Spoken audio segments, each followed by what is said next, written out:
હું આ એટલા માટે આવ્યો છું કે રાજનીતિના પક્ષ પછી પેલા મારો જગતનો તાત ખેડૂતનો દીકરો હોવો જોઈએ, એટલે હું અહીંયા આવ્યો છું. મારા મિત્રો ઘણા સમયથી લડે છે ખેડૂતો માટે. મારી પર એક ખેડૂતના દીકરા તરીકે ફરજ હોવી જોઈએ. ફરજ છે.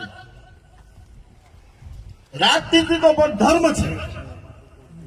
આપણા લોકોને, આપણા વિસ્તારને, આપણા ખેડૂતોને અન્યાય થતો હોય અને તમે બંગડીયું પહેરીને ઘેરે બેસાડ્યો ને, એ તો અધર્મ, ન્યાય ન કહેવાય ખેડૂતો માટે. સાહેબ, આપણે ઈગો હટાવવું જોઈએ ને, તો આ ગુજરાતમાં બીજા બધાને છોડી દઈએ. અમે એક ટીમ બનાવીને સાહેબ દિલ્હી જઈએ, તમે એક વિપક્ષની ટીમ બનાવીને પણ દિલ્હી જાઓ. વડાપ્રધાનશ્રીનો ટાઈમ લઈએ આપણે. વડાપ્રધાનશ્રી, મને એટલી ખબર પડે કે વડાપ્રધાનશ્રીને આપણે વાત કરશું તો ખેડૂતને ક્યાં નુકસાની છે એ કયક છે.